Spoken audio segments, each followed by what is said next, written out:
Ayo, mana yang lain? Silakan hubungi teman-teman yang lain.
Oke, silakan on cam semua.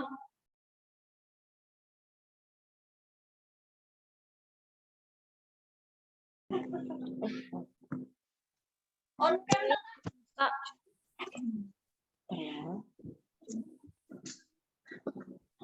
Mbak Sofia tolong bantu saya kalau untuk men-screenshot terus habis itu kirim ke saya langsung. Silakan teman-teman untuk on cam semua. Yang belum on cam silakan ditegur aja Mbak Sofia.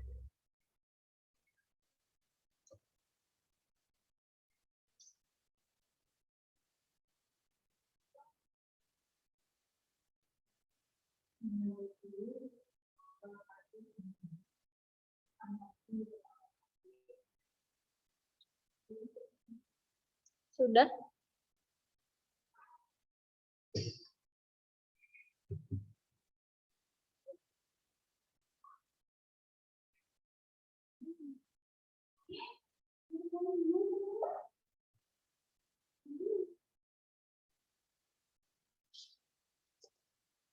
Sudah Mbak Sofia? Sudah, Bu. Oke, terima kasih Mbak Sofia. Silakan langsung kirim ke saya personal chat. Baik. Kemudian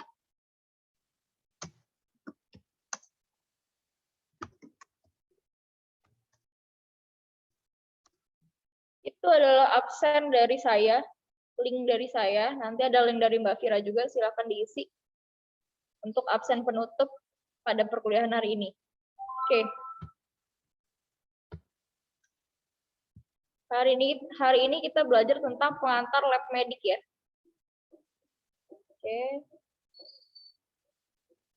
Assalamualaikum warahmatullahi wabarakatuh. Selamat siang semuanya. Waalaikumsalam warahmatullahi wabarakatuh. Selamat siang, Bu. Warahmatullahi wabarakatuh. Oke. Sekarang kita masuk ke dalam pengantar lab medik. Materinya, submaterinya yaitu struktur organisasi. Struktur organisasi. Masuk ke dalam UTS. Jadi siap-siap beberapa materi yang saya ucapkan, bocoran-bocoran atau kisi-kisi soalnya. Saya sudah buat soalnya, jadi silakan untuk mencatat dan menyimak. Nah, seperti biasa di mata kuliah saya ada beberapa quotes yang saya berikan pada kalian. Jadi ilmu pengetahuan itu pahit pada awalnya, tapi manis pada akhirnya. Jadi sabar, tekun, dan tetap semangat teman-teman semua. Itu dari Hanum Salsabila Rais. Kalau Anda penyinta novel dan film, mungkin kenal dengan Hanum Salsabila Rais. Nah, kita masuk ke definisinya. Jadi definisi struktur organisasi ini, yaitu pekerjaan yang dibagi, dikelompokkan, dan dikoordinasikan secara formal. Jadi pekerjaannya itu dijadikan secara dibagi, dikelompokkan, dikoordinasikan secara formal. Sekali lagi, dibagi, dikelompokkan, dikoordinasikan secara formal. Dalam sebuah organisasi, pembagian pekerjaan ini menjadi sebuah keharusan. Karena Tidak mungkin kan kalau satu orang itu tupoksinya atau tugas pokoknya itu double-double, nggak mungkin. Jadi harus satu persatu dikelompokkan dan dibagi pembagian pekerjaannya dan dikoordinasikan secara formal dan legal. Secara formal dan legal dalam perusahaan tersebut. Nah, tujuan organisasinya apa sih? Kalau tujuan organisasi kan pertama kita menentukan rencana-rencana apa atau strategi-strategi apa ke depannya. Ya. Dan rencana-rencana inilah nanti yang menentukan jabatannya apa, kemudian tugas-tugasnya itu apa saja. Itu adalah pemahaman dari tujuan organisasi. Tadi kan kita sudah bahas bahwa struktur organisasi ini harus dibagi, dikelompokkan, dan dikoordinasikan secara formal dan legal. Secara formal dan legal. Jadi sudah diakui bahwa perusahaan tersebut memiliki organisasi A, B, C, D, E, F, G. Oke. Nah, fungsi struktur organisasi ini ada 4. Ada 4 fungsi struktur organisasi ini ada 4. 1, jadi tipe soalnya mungkin nanti yang bakal muncul, sebutkan 4 fungsi struktur organisasi. Saya males biasanya ngasih esai, saya biasanya ngasih PG. Jadi silakan dihafal dan dipahami. 1, kejelasan tanggung jawab. Artinya, tiap orang, tiap anggota, tiap pekerja itu punya tanggung jawabnya masing-masing terhadap pekerjaannya. Kalau kita ada struktur organisasi, tanggung jawabnya jelas. Si A ngerjainnya A, B, C, D. Jelas. Yang kedua, kejelasan kedudukan. Jadi dia ini siapa? Di dalam organisasi ini siapa? Atasankah? Bawahankah? Atau berapa? Nah, ada nggak keterkaitannya misalnya antara anggota atau seseorang yang dalam struktur organisasi ini sebenarnya dapat mempermudah. Jadi, kalau dia strukturnya pimpinan, berarti dia pimpinan. Strukturnya dia bawahan, berarti ada garis koordinasi nanti. Ya, ada garis koordinasi, ada garis pokok perintah namanya. Nah, yang ketiga, kejelasan mengenai jalur hubungan. Jadi, tergambar nih. Jadi hubungannya itu apa? Apakah dia ini jalurnya pemerintah ya? Garisnya itu garis lurus. Garis lurus itu garis perintah. Tapi kalau garis putus-putus itu garis koordinasi namanya. Jadi dia berkesinambungan, bukan perintah langsung tetapi berkesinambungan. Itu mengenai jalur hubungan. Serta kejelasan uraian tugas. Jadi tugasnya jelas, sekali lagi. Tugasnya itu jelas kalau sudah ada organisasinya itu. Jadi tugasnya itu jelas. Ada pihak pimpinan, dan lain-lain itu jelas. Nah, ada 6 elemen kunci struktur organisasi. Ada 6 elemen kunci struktur organisasi itu. Yang pertama, spesialisasi pekerjaan. Jadi artinya pekerjaan tersebut harus sesuai dengan bidang keahliannya. Contoh kita nih, kita ini bakal menjadi ATLM. Ya, kita akan menjadi ATLM. Bisa nggak, Bu, dia jadi pegawai bank? Bisa. Tapi alangkah baiknya sesuai dengan spesialisasi pekerjaan dan keahlian kita, agar pada saat di lapangan sesuai dengan keahlian di bidangnya kita. Jadi struktur organisasi itu harus, kalau bisa yang pertama itu harus sesuai dengan bidangnya. Yang kedua, departementalisasi. Departementalisasi itu apa sih? Kita kelompokkan nih. Jadi kita udah tahu nih spesialisasi pekerjaannya, si Mbak Sofia TLM, Mbak Putri dokter misalnya. Terus si Mbak Bu Tiwi dia farmasi. Itu jadikan satu kelompokan dia itu jadi menjadi bidang pelayanan medis. Jadi dikelompokkan. Itu departementalisasi. Jadi pengelompokan itu departementalisasi. Oke. Yang ketiga ada rantai. Tadi saya udah sempat singgung, ada 2 rantai nanti. Rantai komando itu ada garis wewenang. Garis wewenang. Kalau garisnya dia lurus ya, dia ini berarti garis perintah. Tapi kalau garisnya putus-putus, itu namanya garis koordinasi. Garis koordinasi. Jadi jangan kaget kalau Anda melihat di perusahaan atau di rumah sakit, ada garis itu ada 2, garis putus-putus sama garis langsung. Ya, tanpa putus-putus, itu beda. Itu rantai komandonya beda. 1, kalau garis putus-putus, dia berarti berkoordinasi, bukan perintah langsung, tapi berkoordinasi. sama, statusnya itu sama. Kalau garis koordinasi, dia berkesinambungan. Tapi kalau garis perintah, dia tidak putus-putus, tuh mangkrep di situ ya. Berarti dia ini boleh memerintah. Contohnya atasan dan bawahan itu boleh garis perintah. Itu rantai komando. Contoh ini, saya minta untuk Mbak Putri, coba. Mbak Putri, dari gambar ini saya minta coba antara dekan ke ketua prodi, garisnya itu kan tidak ada yang putus. Artinya apa, Mbak? Yaitu garis perintah. Garis perintah, betul. Jadi dekan boleh memerintah ketua prodi sesuai hak prerogatif dekan. Oke. Nah, pertanyaannya itu antara gugus jaminan mutu ke unit jaminan mutu. Bu Tiwi, itu garis putus-putus artinya apa, Bu?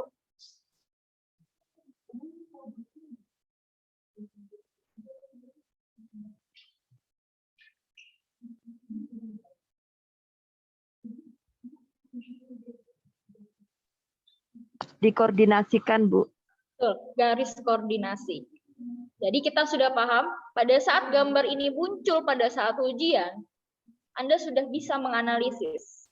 Ya, antara dekan dan ketua prodi itu garis perintah, karena tidak ada garis putus-putus di dalamnya. Antara gugus jaminan mutu dan unit jaminan mutu itu garis koordinasi. Dia berkesinambungan. Oke. Sudah paham di rantai komando? Wait.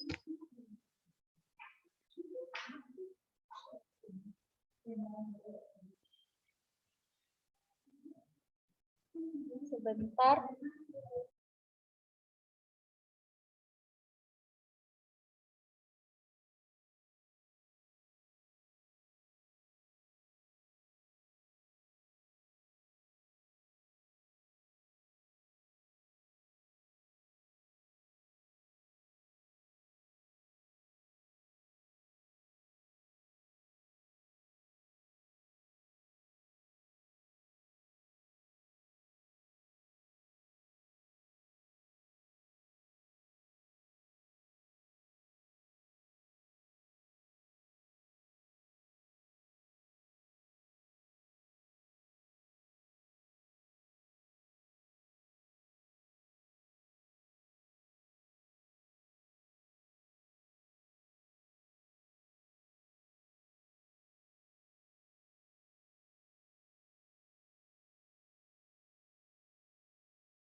Ibu maaf, tidak ada suara, Bu.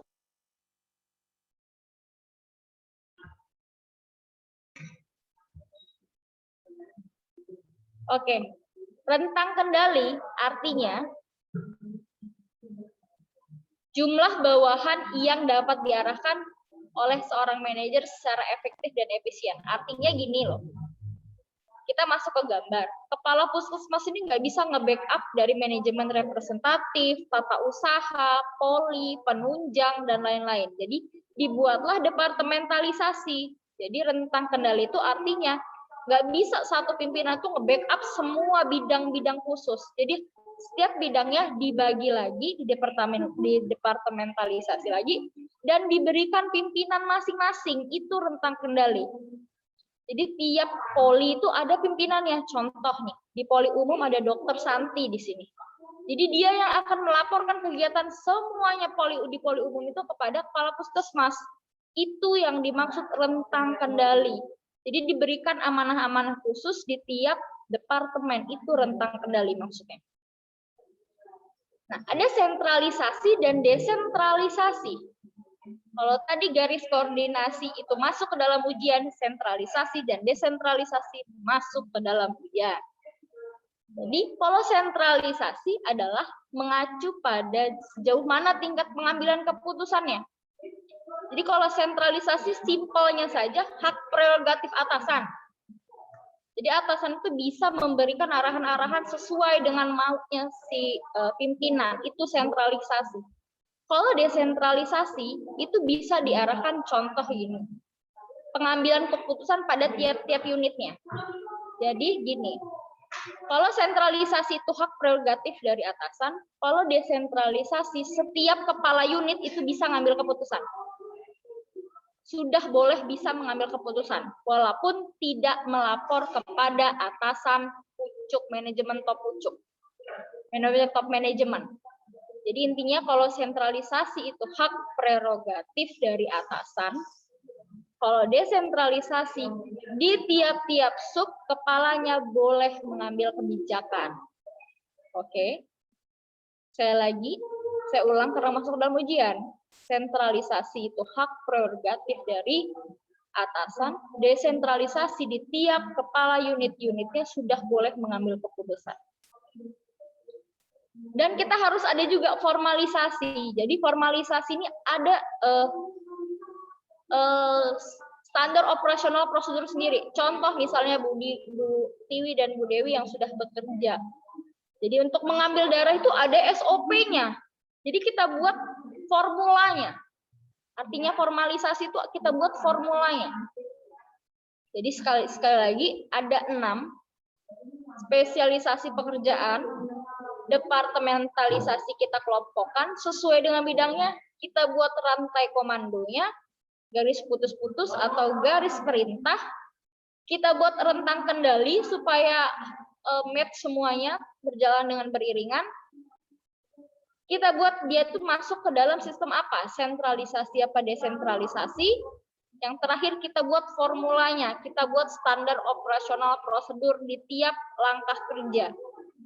Jadi misalnya di poli anak langkah kerjanya untuk ini anak masuk dan sebagainya. Oh di laboratorium pasien datang masuk ke CS dan lain-lain, minta pemeriksaan apa dan lain-lain, itu formalisasi dalam struktur organisasi.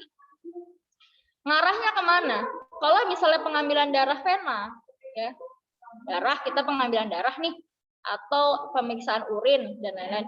Acuannya kita itu biasanya kita pakai ISO 17025 dan ISO 15189 tentang pelayanan standar good laboratorium practice. Kita pakai ngacu itu formalisasi. Oke, kita tadi sudah tahu elemen kuncinya struktur organisasi. Kita harus tahu juga desain organisasi. Desain organisasi itu ada banyak, lagi era sekarang, era modern ya. Kalau dulu, zaman dulu, mungkin masih bisa juga dipakai sekarang.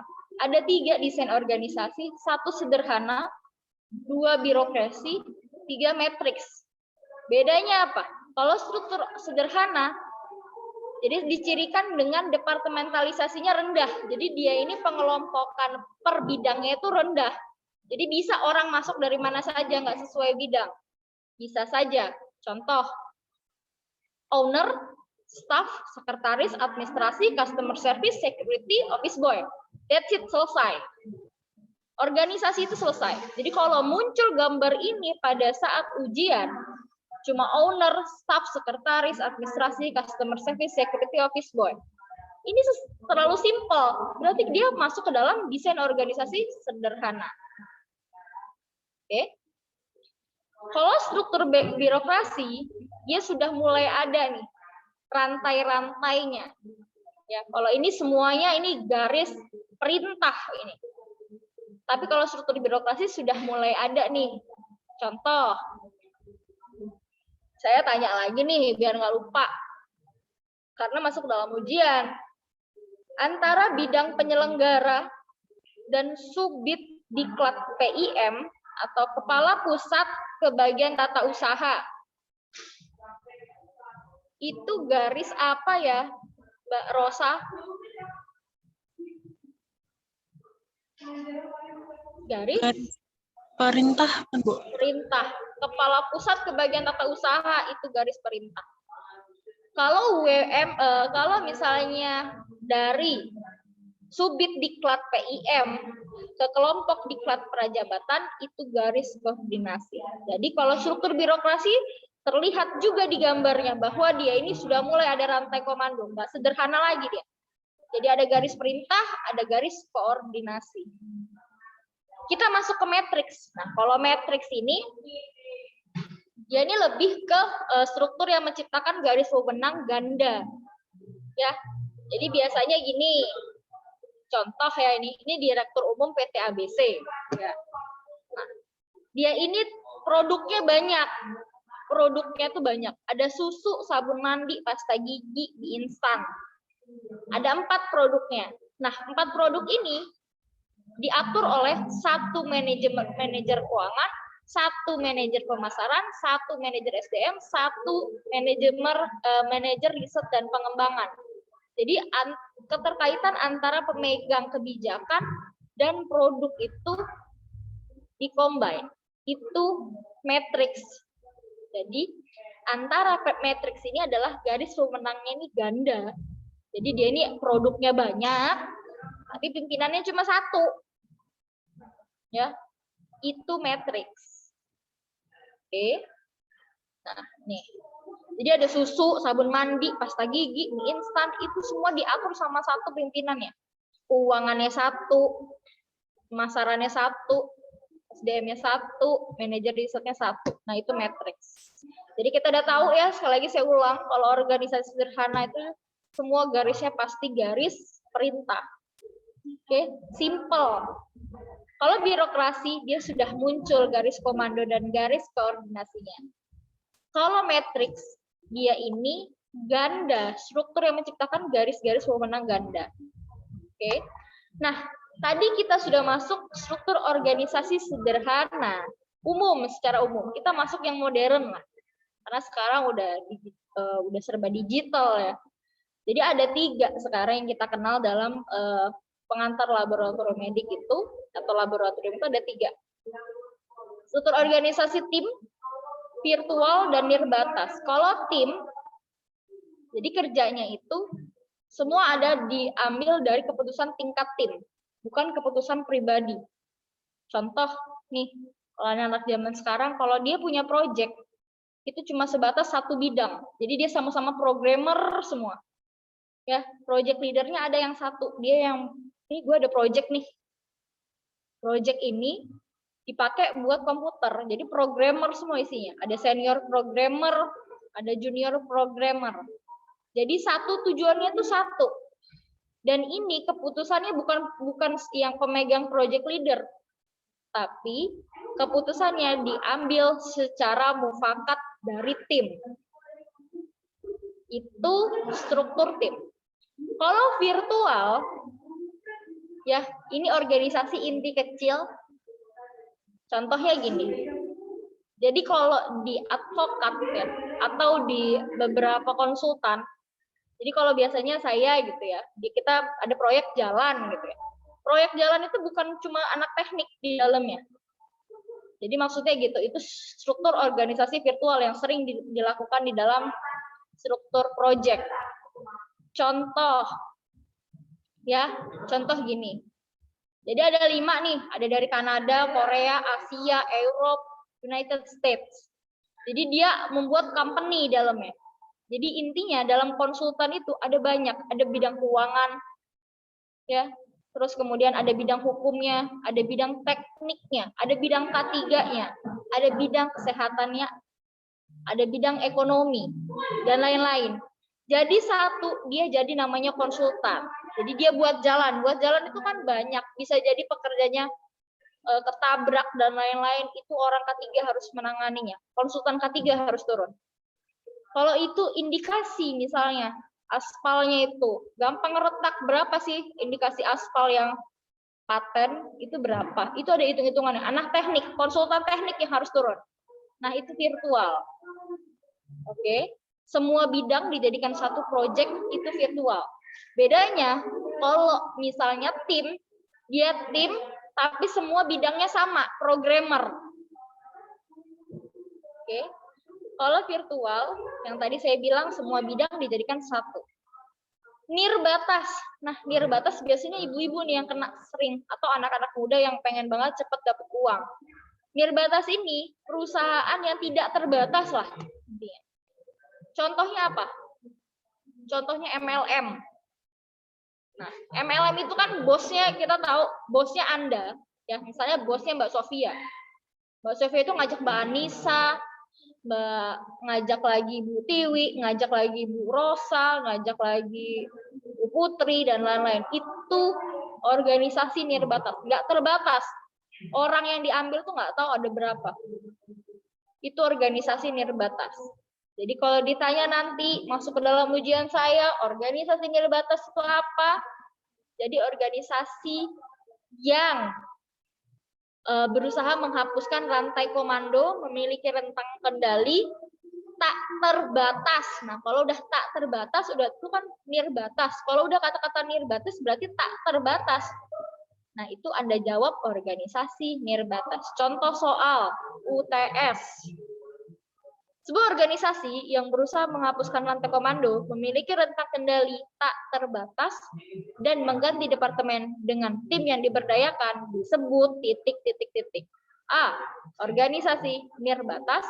B. Organisasi virtual. C. Organisasi tim. D. Organisasi matriks. Jawabannya apa ya? Organisasi nirbatas, Bu. Jawabannya apa ya, Mbak Sinta? Ada Mbak Sinta? Atau ada yang Mbak bantu saya menjawab, sebutkan nama dan NIM belakang. Saya Bu, Silakan, sebutkan nama. nama saya Tiwi Lestari, NIM-nya 005. Oke. Jawabannya organisasi nirbatas, Bu. Betul Bu Tiwi. Saya sudah catat namanya Bu Tiwi dengan NIM belakang 005. Jadi kalau nirbatas sekali lagi itu organisasi yang tak terbatas orangnya. Jadi itu organisasi nirbatas atau biasa kita kenal MLM. Oke, ini daftar pustaka saya. Nggak usah terlalu banyak PLM ini. Tapi kenapa saya kasih struktur organisasi, bedanya garis koordinasi dan lain-lain? Karena Anda akan atau saudara sekalian atau mahasiswa sekalian ini akan menjadi pimpinan-pimpinan dalam PLM. Karena D4 itu strukturnya sampai memvalidasi hasil dan bisa menandatangani dari kepala laboratorium. So, jadi saya kasih secara basic untuk membangun, misalnya nanti Bu Sofia mau di daerah mana mau ngebangun lab segala macam, harus Bu ada organisasi, struktur organisasinya. Oke, ini adalah daftar pustaka saya banyak ambil di BPSDM, pengantar lab medik Jakarta BPSDM. Kemudian ada bisa juga ambil di EPHTI, yaitu Introduction to Medical Laboratory Technology, kemudian di kimia larutan. Oke. Selesai dari saya. Ada pertanyaan? Silakan absen dari Mbak Fira dan saya.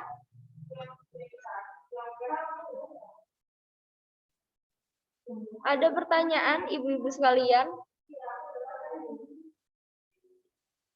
Oke. Lebih cepat lebih baik ya sebenarnya.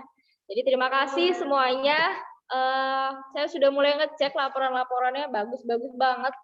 Saya sampai bingung nih mau ngasih nilainya itu berapa. Jadi kalau ada pertanyaan silakan hubungin saya secara personal. Tadi saya juga udah nerima screenshotan dari Mbak Sofia. Belum. Mbak Sofia tolong kirim ke saya screenshotannya. Untuk yang tidak on cam, Mbak Sinta tadi ya? Atau Mbak Anissa yang tidak on cam pada saat Mbak Sofia men-screenshot, silakan hubungin saya kenapa tidak on cam. Oke, semua bisa dibicarakan baik-baik, dikoordinasikan baik-baik. Silakan hubungi saya kenapa tidak bisa on cam. Oke. Oh, ini udah Mbak Anissa izin off cam Bu sama kerja. Oke, nggak ada masalah. Tapi kalau bisa tetap sambil diikuti dan semoga ditanya dengan teman-teman yang lain apa materinya. Oke, materi akan saya kasih Mbak Fira, nanti Mbak Fira ngasih ke teman-teman sekalian. Oke, terima kasih. Selamat siang. Selamat mengerjakan aktivitas. Saya akhiri. Wassalamualaikum warahmatullahi wabarakatuh. Waalaikumsalam warahmatullahi wabarakatuh. Terima kasih, Bu. Bu. Saya izin leave.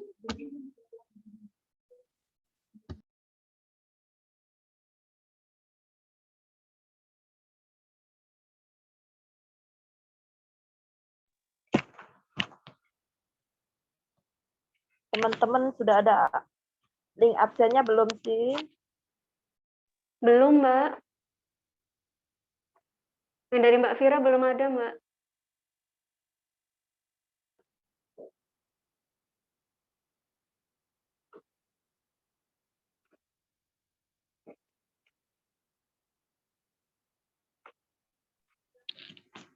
Dewi, kita mau live aja, Dewi. Yuk, live, Mbak. Ayo.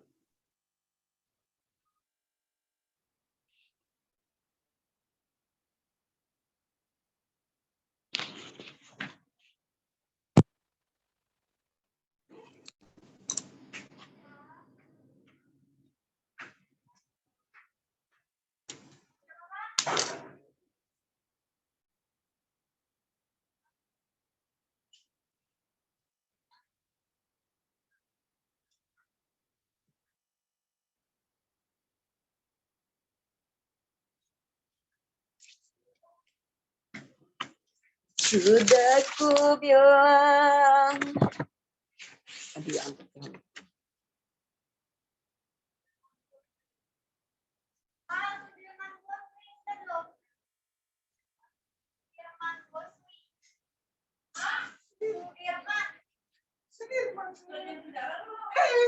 Hei, jadi alatmu mau diganti ini? Mau ganti apa? Yang performa? Di atasnya. Hah? Di atasnya lagi. Yang biru? Hitam. Belum pernah. Ya, yang biru ininya. Sampul. Ada loh, itu mau ganti alat. Jadi di alat Siapa? performanya pasien udah tengahnya itu udah hitam loh, Douglas. Kayak mana ya? Tengahnya dihitung gimana? Oh, Jadi- layarnya. kayak mana mau diganti apa itu? Dia masih ada stripnya. Masih. Kamu masih punya nggak itu? Ini yang Mbak susah dicari. Ganti alat lain aja lah nanti ya. Itu nanti tukar jahit, tapi kan habisin dulu stripnya. Iya. Nanti aku ganti dengan jahit. Ini hari Selasa ya, jam 16. Udah, ini udah selesai, aku tenang aja. Aku mau jelaskan. Apa yang perlu dijelaskan? Hah? TSH? Mana bapaknya? Mana?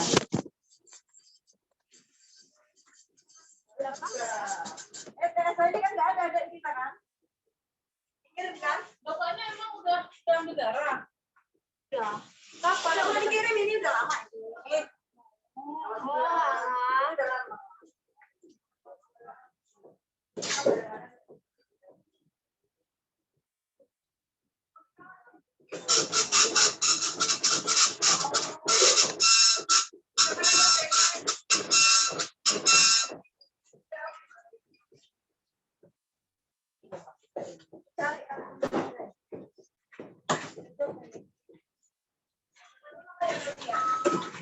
Ada tahu masalahnya? Ini.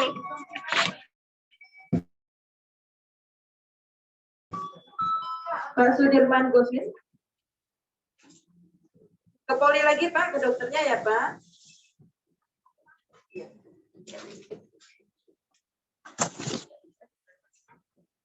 Mana?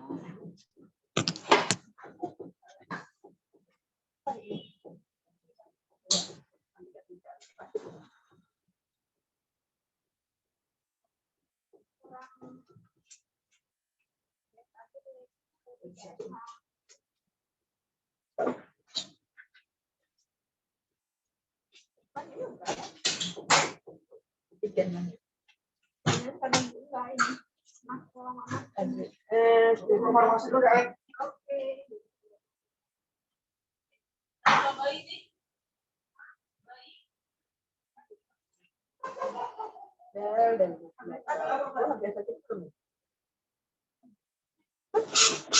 Itu ada kamu nggak bisa kasih apa?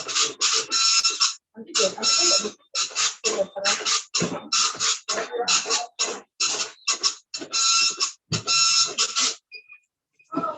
Rida Dwi Setiana. Rida Dwi Setiana. Tadi sudah, kamu daftar, siapa? Daftar untuk antigennya yuk. Oh, nggak bisa masuk di daftar di pendaftaran, bilang aja mau periksa antigen, nanti kau ke kasih. Coba ABS tadi ada. Ini tadi bukannya sudah dibawa sama dari dokter kebidanan tadi ya? Bukan. Ini yang ada. Apanya?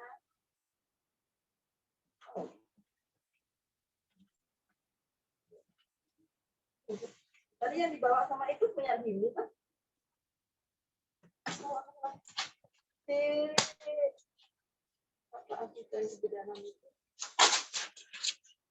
Pesta. Tadi Dini itu sudah dibawa sama si ini kan? Nah, tadi dipanggil Sudah ke poli bidanan sana tadi dipanggil-panggil di sana. Coba lihat di sana. Jadi kayaknya susternya bawa ke sana. Ya. Ya. Ada. Kak, aku HBS angkat bikin semua ya. Ya.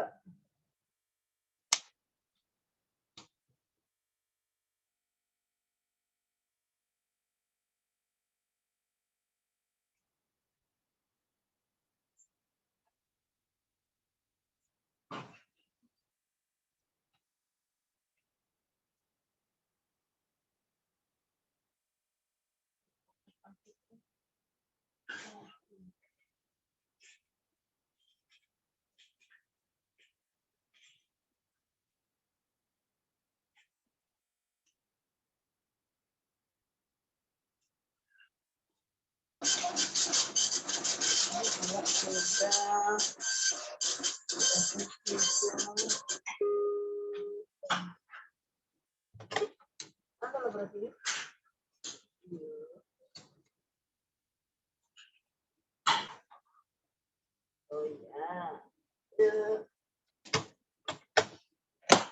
Ini lagi makan ya?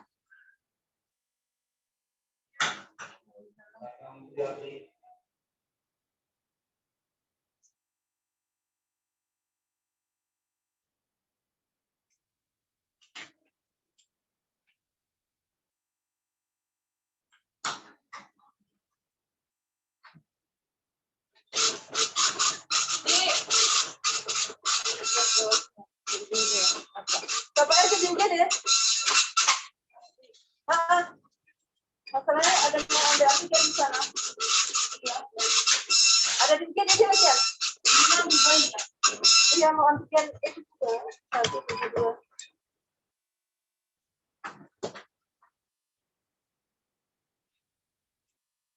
Halo, Dek. Tadi kan ada ini bayi mau antigen.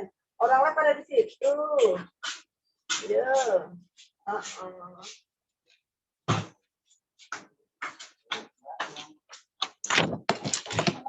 Ya, Pak. Siapa, Pak? Wati ya, udah diambil darah belum tadi? Ya, belum, Pak. Bentar lagi ya. Pak. Tunji Astuti dari Korpri Jaya. Ambil aja. Ambil aja lah ya, ambil.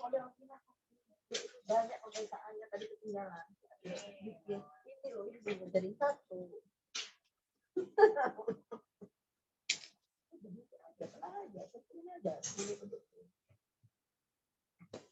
Bapak Hamad dari Batu Raja. Oke, terima kasih. Mbak, ini kan kemarin pasien ini kan kapan ya? Mahat. Kan ada nabi tapi nggak jadi ya. Udah dibayar nggak jadi? Kenapa dia? Ada komentar. Karena waktu itu dia sudah ngambil USD kan. Jadi prioritas USD-nya, jadi FNB-nya nggak jadi kekejar waktu itu. Oh, jadi sekarang atau kayak mana? Nggak jadi. Nggak usah. Kalau nggak usah, itu harus cari datanya dulu. Mungkin dikasih. Udah kemarin kan? Udah lama ini. Jadi kayak mana ini? Aku dari kasir cuma minta tanda tangan di sini.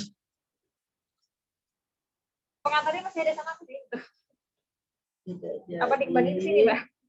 Diperiksa. Bawain aja, biar rekamnya ada datanya. Bawa sini ya.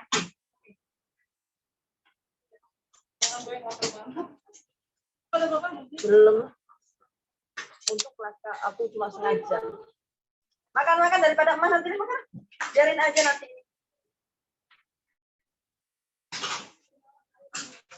Ya, taruh aja Bu, nanti dipanggil. Silakan duduk.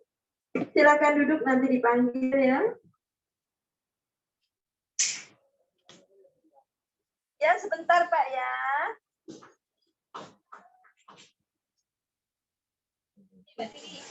Oke, nah kau bawa ini biar nanti jadi kalau minta ada buktinya kamu tidak jadi. Makasih, Mbak. Tidak jadi.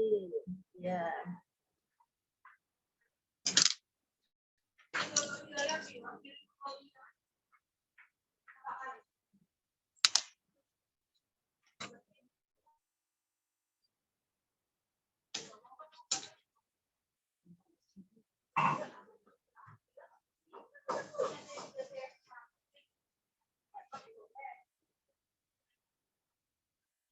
RT. Di antigen di depan udah kau ambil, Di. Udah makan-makan aja, tinggal makan aja lah. Daripada nanti kita sakit kemah. Iya, biarin aja nanti tak kumpulin baru tak makan. Makan. Oh, iya. Kenapa, Bu? Ya taruh aja, ah. Sini taruh.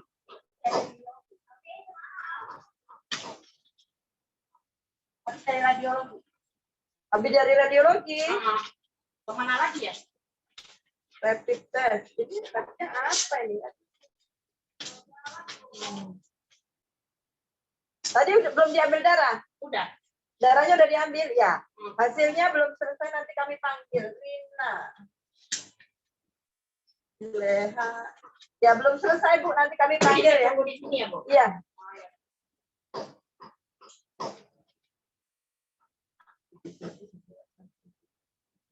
Ya, kenapa? Sebentar Bu, lagi ada yang di ini dikerjakan, ya.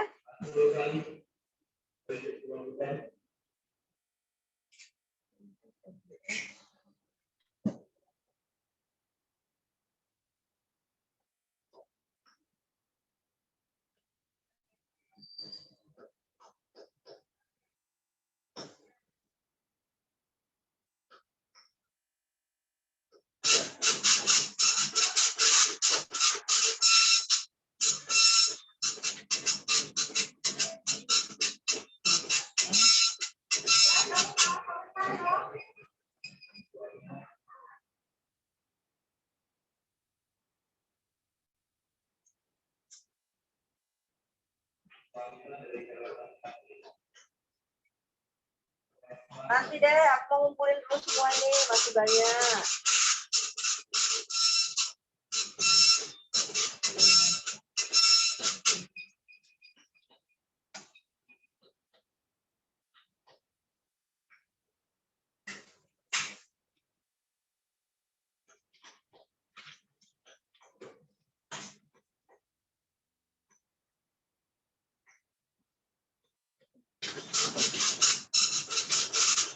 Oke. Bensin sudah diisi. Iya. Enggak ini ya? Udah.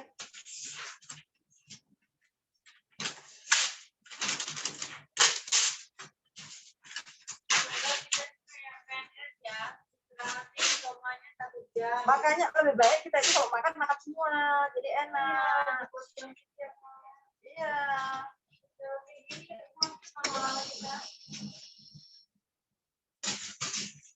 Dokter udah tahu nggak ada TSA semua, TSA. Aduh.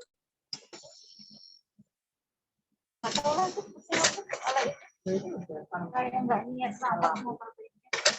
Ini apa lagi, Mas? Kan ada lagi. Kalau itu apa nih TSA? Hasil. Tanggal 12. Ini kan tanggal 12. Oh, udah ada. Apa ada? Oh, dia masuk kali. Oh iya, lupa saya. Cuma ya itu nomornya, aduh, banyak Ini banget. apa mana ordernya, Kak? Ini tapi aja belum dia.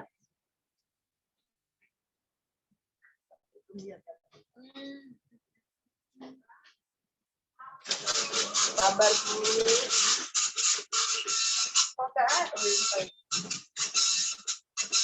Dewi, yang tadi hasilnya udah. Punya dokter ya, karya.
Oh, dua. Bapak Volkyong ke pintu 103, Bapak Volkyong ke pintu 103, Ibu Farida ke pintu 103, Ibu Farida.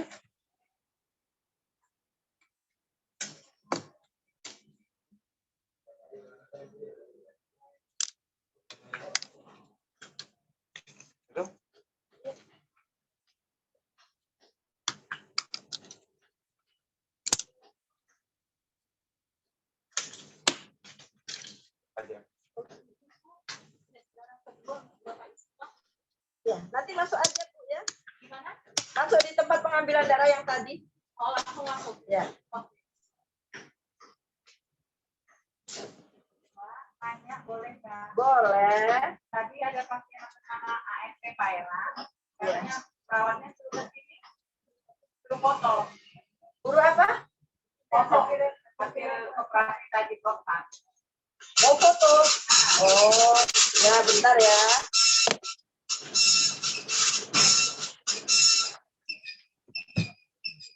Bapak Mustosan. Masuk aja sini, Bu. Masuk. Bapak Mustosan.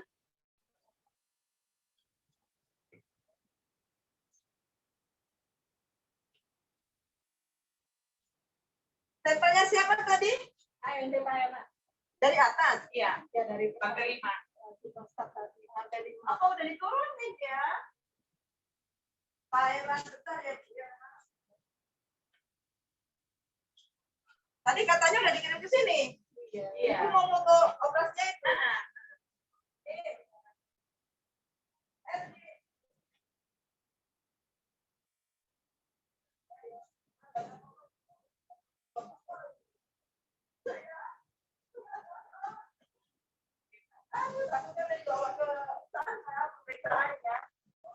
Cara aku lihat bukunya dulu.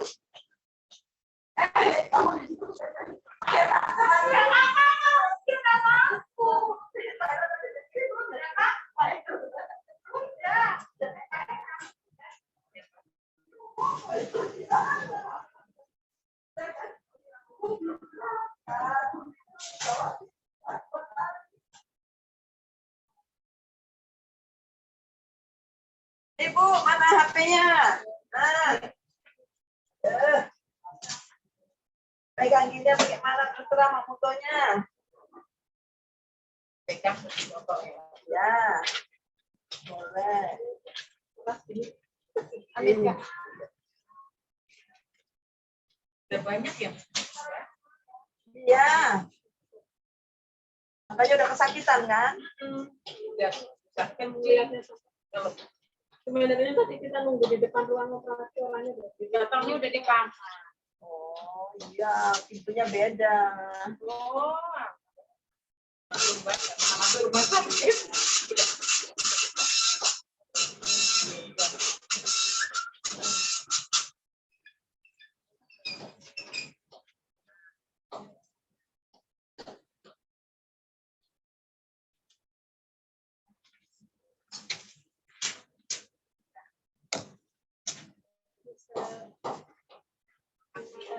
Oke, mari. Iya. Sampai gue tuh besar ya. Iya. Sana sih aku lupa tadi kan. Oh, bukan lihat lagi ya. Apa karena kita sudah makan sudah kayak gitu.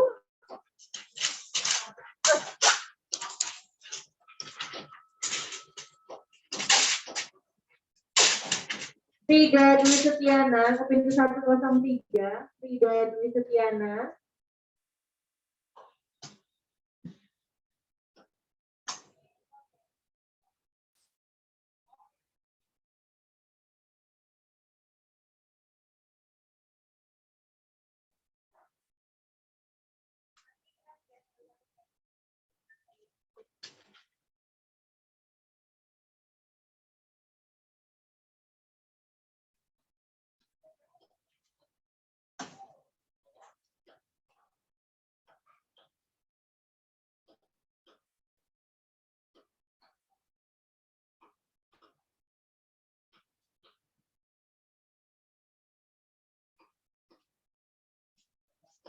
Kenapa, Pak? Bungkusan. Oh, tadi saya panggil-panggil. Ya, nah. Ya, nanti dipanggil, Bu.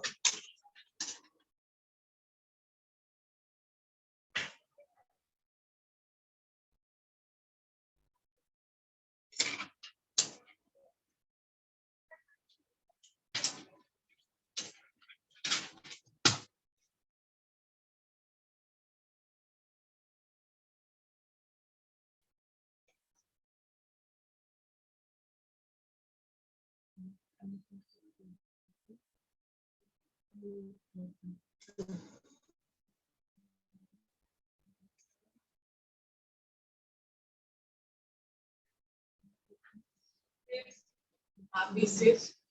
Telepon ya. Lapar. Asli. Lapar. Habis jatuhnya. Kirim.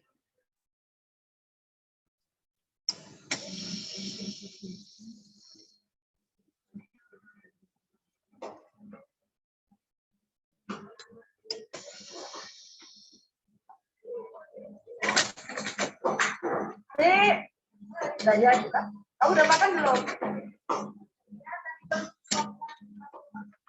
Jadi kamu udah makan belum ini? Masih aku makan aku.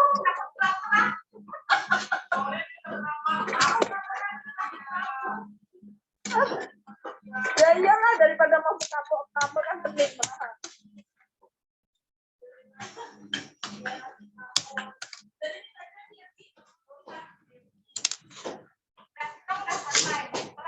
Belum dipanggil dari tadi ya. Siapa, Pak?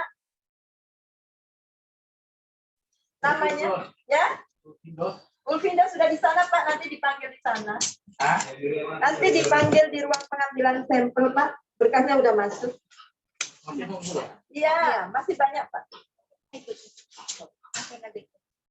Tapi baru mau cetak itu dari mana sih?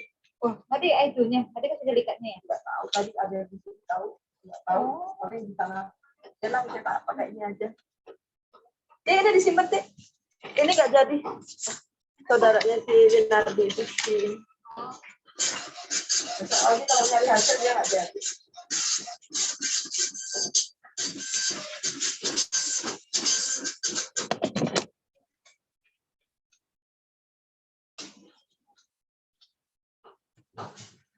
Bapak Iska.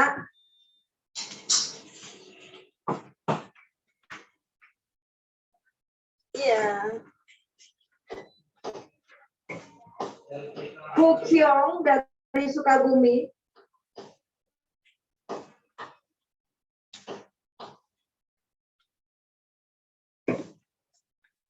Ibu Rina dari Teluk Betung.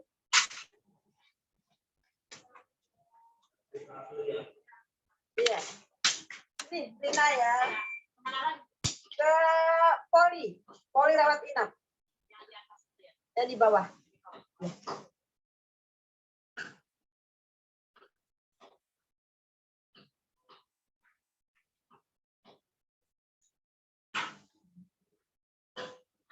Muhammad Gandhi Fasya ke pintu 103. Muhammad Gandhi Fasya ke pintu 103, Jaka Kesuma ke pintu 103, Jaka Kesuma.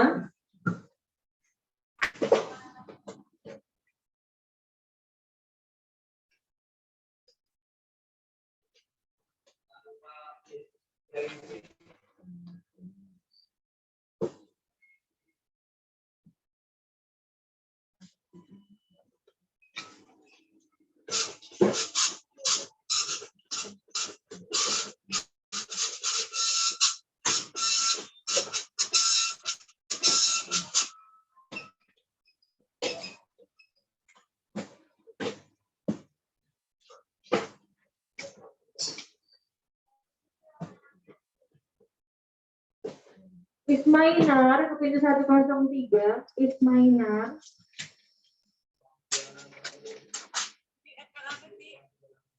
Ya, SNAP udah tak okein.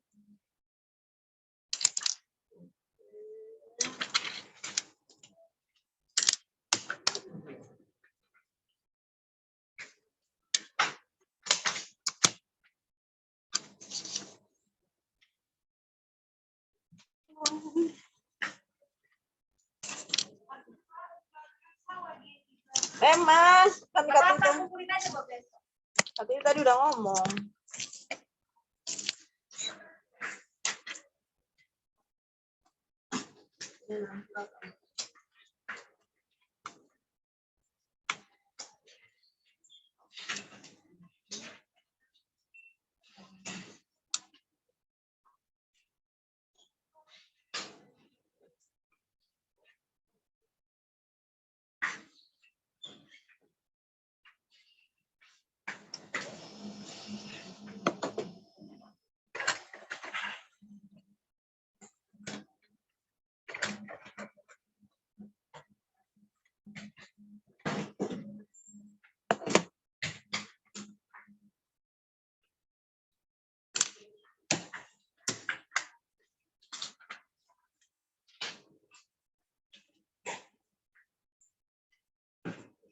Bapak Muhammad Gandhi Fasya.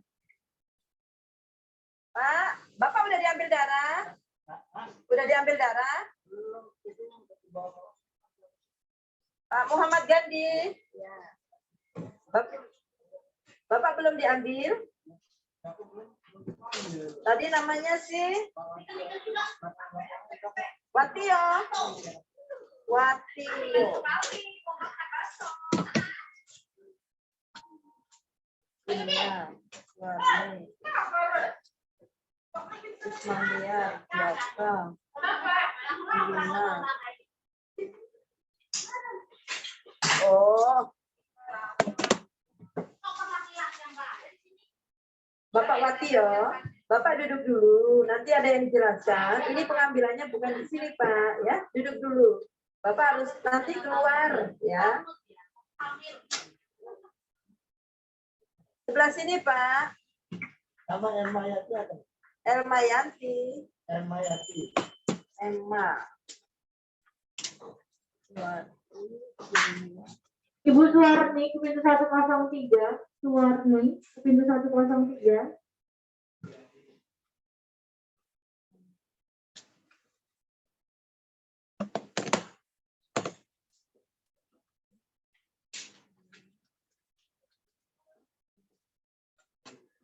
Pak, nggak ada. Belum masukin berkas ke sini, Bapak.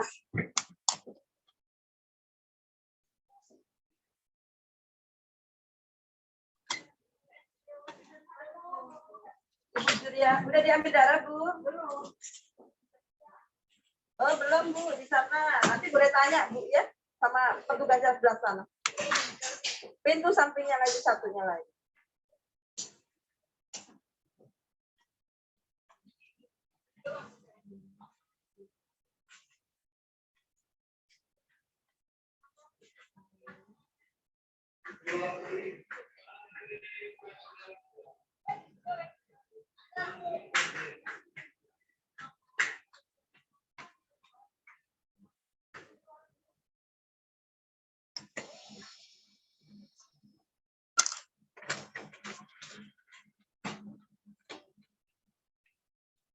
Ibu Zuriawati ke pintu 103, Zuriawati.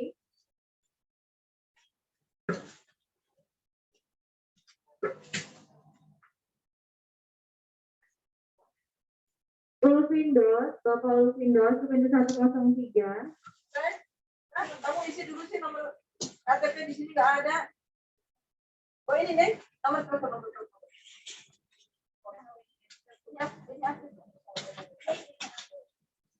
Ada gula yang naik ya. Lidah kan? Nah, ronsen dulu. Ya.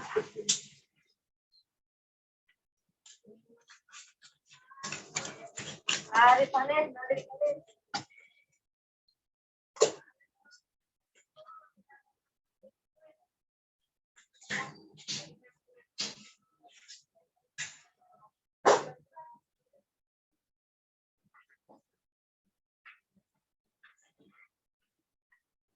Bapak Watio.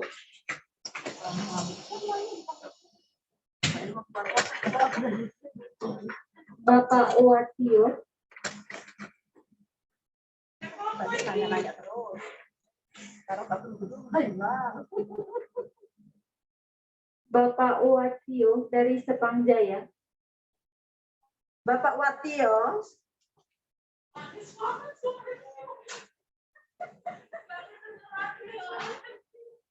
Pak.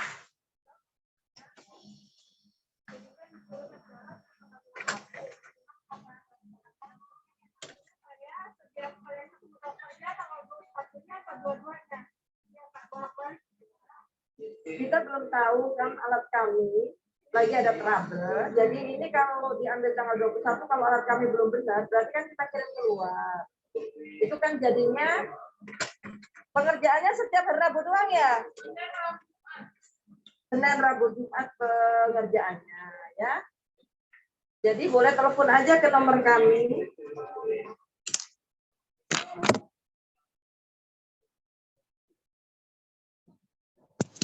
Tapi kan tetap daftar, nggak bisa kalau bawa kayak gini.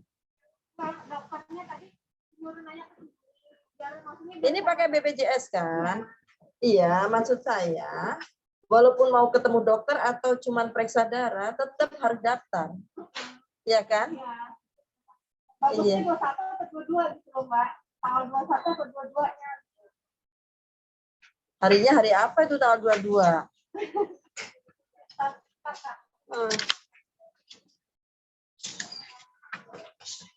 Kok dokter kasih opini? 21 Kamis, 22 Jumat. Hari Kamis aja, 21 aja, ya? Ada tadi Iya. namanya Mujiono dari Semangat Kantor Pus ya, ya. Oh iya, tolong diorder ya Kak. Belum.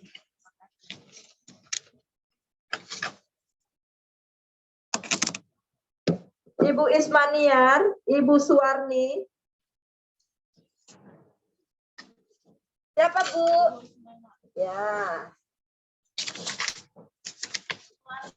Ya. Iya. Oke, aku makan sebentar lah ya. Nanti kalau sudah nggak sanggup lagi merenta, angkat tangan, ada obatnya ya. Gak usah deh, gak usah dilayani, tenang aja, masih banyak di Inggris itu. Tetap bikinin order semua udah banyak banget.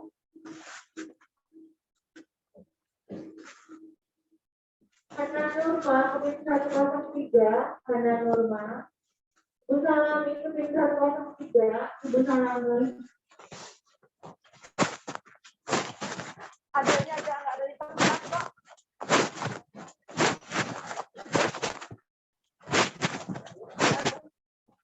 Ada.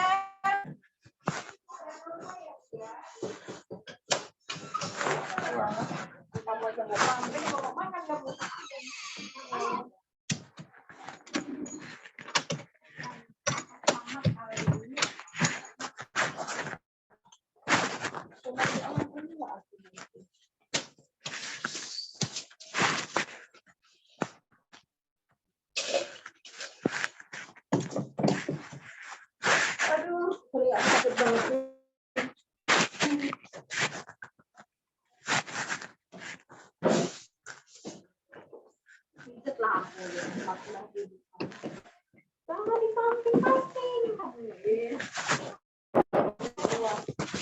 Daripada dimakan bapaknya habis, Bah.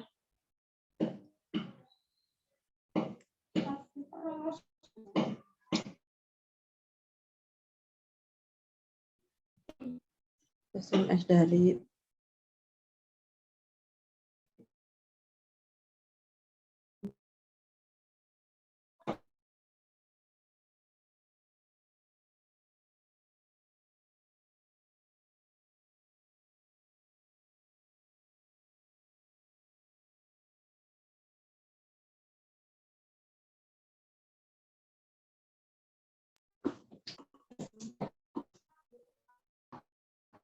udah, duitnya udah habis semua. Untuk sekolah udah habis. Oh, udah diganti. Siapa yang ganti? Nggak ada. Sakit. Sakit aja. Enggak jadi. Kemarin yang muncul surat-surat apa tujuan itu. Malah aku berdebat sama. Itu kirain itu. Ya iya tuh balikin. itu. Cuman kan belum ACC Pak Elon. Malah aku datangin lagi ya. Aku bilang gini, sekarang Pak, aku tanya dulu yang dengan jujur dari hati yang paling dalam. Adil nggak menurut Bapak? Anak karyawan yang profesional di sekolahin semua. Kedokteran sekarang berapa? UKT-nya aku ngomong. Ya kan? 20 juta. 50% aja 10 juta. Ini rumah sakit bayar 60%. Ya kalau saya Pak 5 juta itu nggak seberapa. Saya tanya Bapak, anak karyawan itu balik lagi ke sini nggak? Menguntungkan rumah sakit nggak? Iya. Banyak yang anak karyawan di sekolah juga nggak jadi banyak. Jadi banyak. Contohnya anak ibu semua orang. Sekolah tempat lain banyak. Ini Apa kerja tempat lain. jangan sampai nanti kita panji diangkat kita diem. Kok kayak gitu? Lihat aja. Kemarin di ini, kamu dengar? Diem gitu kan, malu. Karena memang nggak adil. Nanti kira terpampang gitu ya namanya gitu loh. Kita anggap ini orang dia aja tapi kok Ya kan banyak. Bukan satu, ratusan. Bawa baliho kayak gitu di tengah jalan kayak gitu. Di depan kantor UNI itu.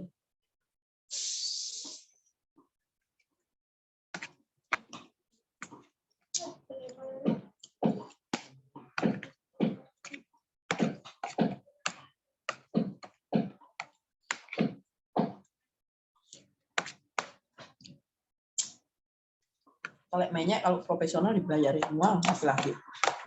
Hampah ini apa nggak lebih? Aku bilang peraturan itu yang bikin manusia. Jangan manusia mengada-ngada. Sama direktur aja aku kasih kok pertanyaan gitu.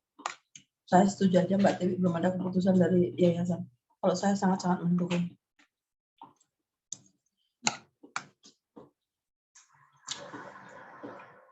Telepon nggak jawab, ke SMS. Dokter saya mau ketemu dokter jam berapa? Jam 11. Pak Elon saya telepon. Pak Elon saya mau ke rumah. Pak Elon ada di rumah jam berapa?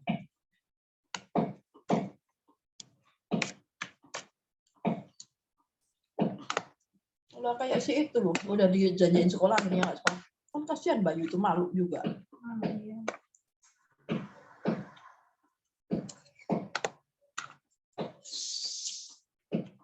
Kalau Bayu mau sekolah sendiri, Bayu kan bayar rumah sakit karena waktu kerjanya kurang, bayar sendiri sekolahnya, gila.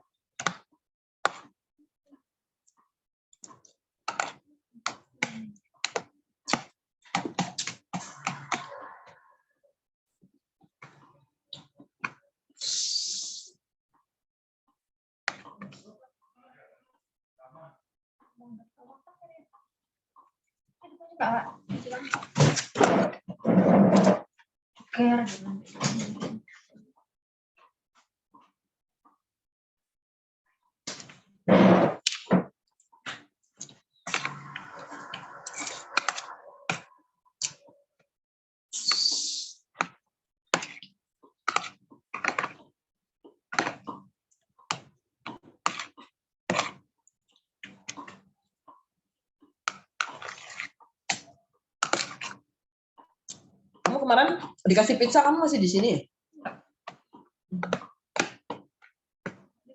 Saya itu jam 6-an kayaknya ya. Nggak tahu. Iya, aku lihat di grup. Aku aja nggak tahu. Aku ada pizza mana aku tahu. Grup di diskusi.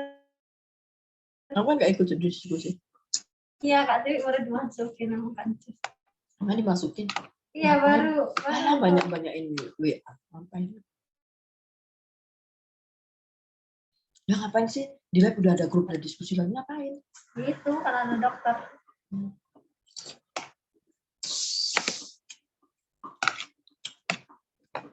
Kalau banyak WA.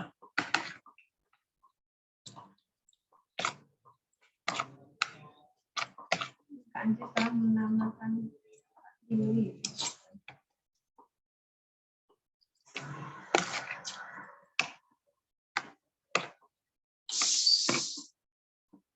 Nanti kalau mau ngomongin aku susah. Nggak ada tempat lagi, ruang lagi. Iya kan? Kapok.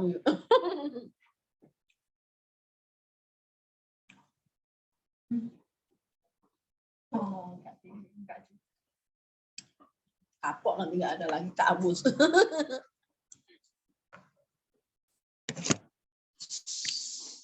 Luar biasa. Aku udah nggak ngaruh. Mau ngomongin gua mau nggak ngaruh semuanya, dia udah bodoh sana. Saya lagi giat belajar gue. Tidak bisa memikirkan hal-hal seperti itu lagi. Sudah sibuk tuh. Males pikir yang lain-lain nggak mau. Ini aja udah susah.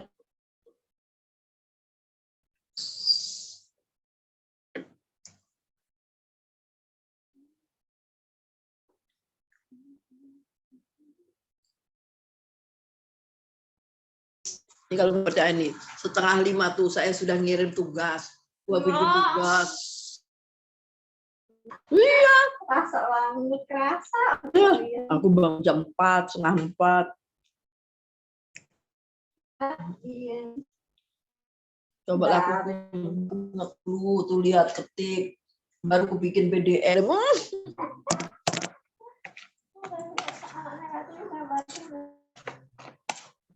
Enggak.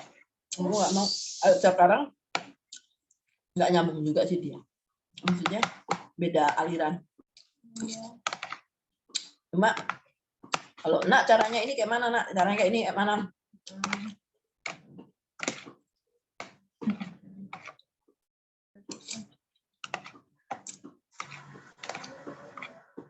Pendidikannya nyusul. Ceritanya malah terus. Beli. Namanya ada ya yang sebenarnya ada. Enggak. Ya paling yang Di bawahku 7 tahun. lanjut aja ya. Di bawah 7 tahun ada.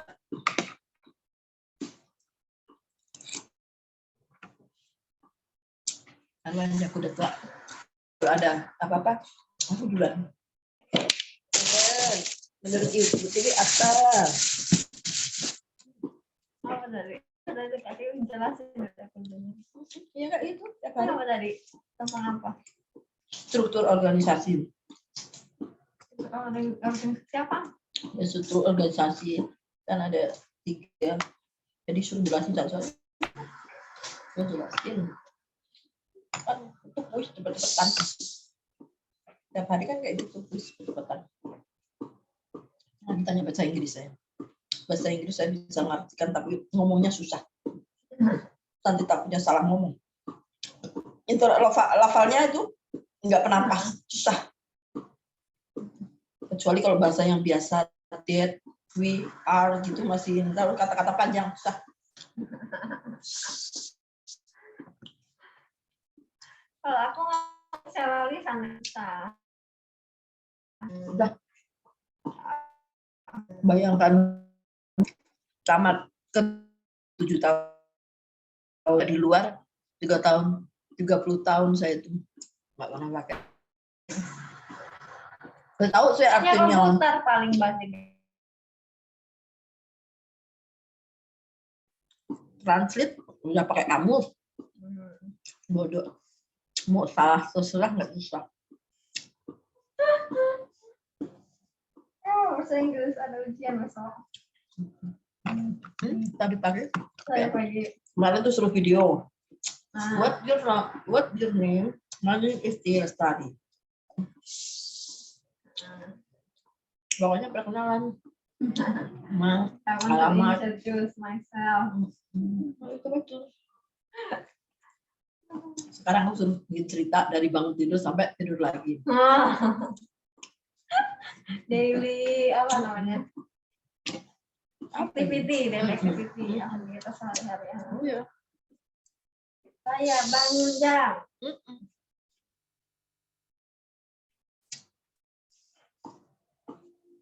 I wake up at berapa? Jam berapa? Jam 4 tadi. Jam 4 4 AM. mau mandi, pergi kamar mandi. And next I go to bathroom. To take bed.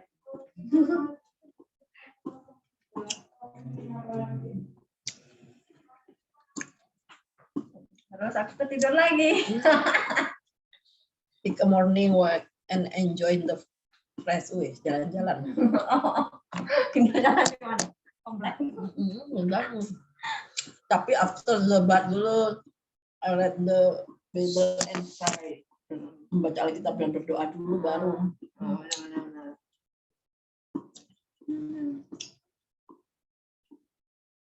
Kan nggak bisa bahasa Inggris. Kalau suamiku kan pintar, anak-anak pintar, aku enggak. Oh, Kan kuliah juga kalau nggak bisa TOEFL nggak lalu. tempat papa yang pintar. Suamiku kan memang kerjanya sama orang barat. Kalau aku bisa, cuma anggap letot aja. Tiba-tiba ngeblank gitu. Mau ngabung-ngabung susah. Kalau ngomong langsung gitu loh, ngeblank.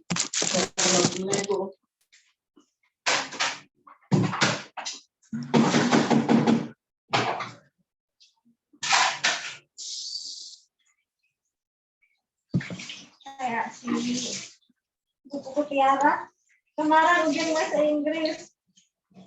Aku baru dari jam 8 sampai jam 9 kan. Aku mau siap-siap kerja malah. Kak, ini apa jawabannya? Dikirimin screenshot semua soal-soal. Kalau ujian bahasa Inggris, anak-anak tapi kalau ujian hafalan masih lah. Nggak, maksudnya nggak bodoh-bodoh amat. Walaupun di antara kelas itu aku lah yang paling nggak ngerti. Jadi kata anak udah tua. Kalau praktek mungkin. Praktek mah dasarnya Kak Tiwi. Harus kerjain semua. Pendidikan sama praktek dah lebih banyak Pak praktek.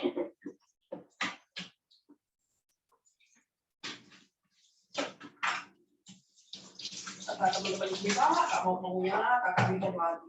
Udah males kalau aku ya. Mengisi hari-hari kekosongan waktu anak-anak udah nggak perlu gendong lagi. Sekolah sambil sekolah sama anak-anak kan lebih semangat. Lihat anakku juga bangun pagi, lihat anakku bikin PR kan. Aku juga kan semangat anakku aja kayak gitu. Enak kan, anaknya Kak Tiwi udah gede ya memang ya, udah mendukung banget. Jadi udah nggak pusing lagi. Enggak mandiin anak lagi, istilahnya pagi-pagi rempong. Yang penting sudah ada sayuran mentah aja bisa dimakan.